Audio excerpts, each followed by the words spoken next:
ভালোবাসা মানে কোনো খেলা নয়, কিন্তু কেউ যদি আপনার ভালোবাসাকে খেলার পাত্র বানিয়ে নেয় তাহলে সেটা ভালোবাসা নয়, সেটা মানসিক নির্যাতন। এখন সিদ্ধান্ত আপনার।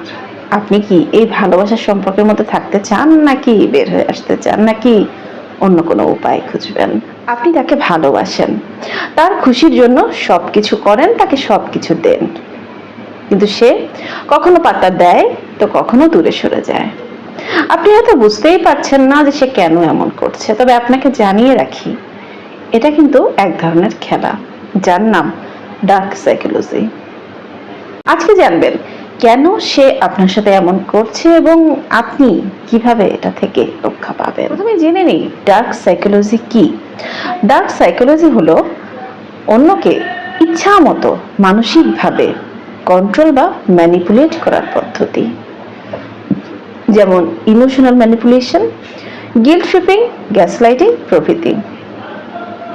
যেমন আপনি তাকে কোনো কিছু যদি বলেন, দেখা যায় সে এমনভাবে রিয়্যাক্ট করে যে মনে হয় যেন সব দোষী আপনার, অথচ হয়তো আসল দোষ তারই ছিল।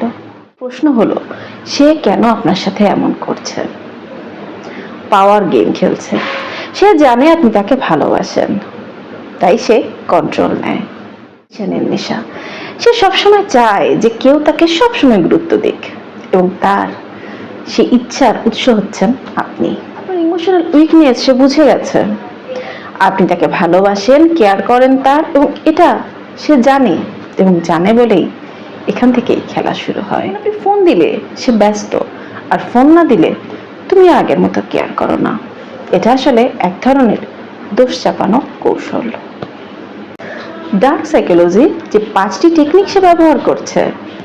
গ্যাসলাইটিং, তুমি ভুল বুঝছো, তুমি বেশি বুঝছো, তোমার বোঝাই ভুল, এই সমস্ত কথা বলে আপনার রিয়েলিটিকে প্রশ্নবিদ্ধ করা হয়। হট অ্যান্ড কোল্ড বিহেভিয়ার, কোনোদিন খুব কাছে চলে আসে আর কোনোদিন একদম দূরে সরে যায়। সাইলেন্ট ট্রিটমেন্ট, কথা না বলে শাস্তি দেয়, মানসিক চাপে রাখে আপনাকে। ব্লেম শিফট, নিজের দোষ বারবার আপনার ঘাড়ে চাপিয়ে দেয়। লাভ বম্বিং অ্যান্ড দেন উইথড্রল, প্রথমে প্রচুর ভালোবাসা দেখায় এবং পরে আর হঠাৎ করে ভালোবাসে না। আপনি এখন কি করবেন? নিজেকেই প্রশ্ন করুন, আপনি কি এমন সম্পর্কে নিরাপদ বোধ করেন?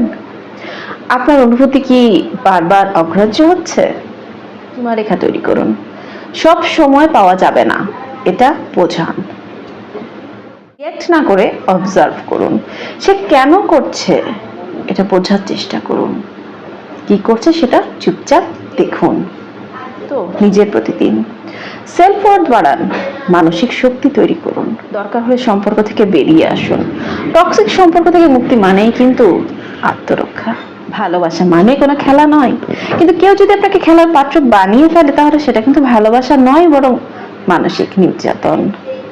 এখন সিদ্ধান্ত আপনার। আপনি কিন্তু এই সমস্ত কিছু চাইতেও অনেক বেশি মূল্যবান।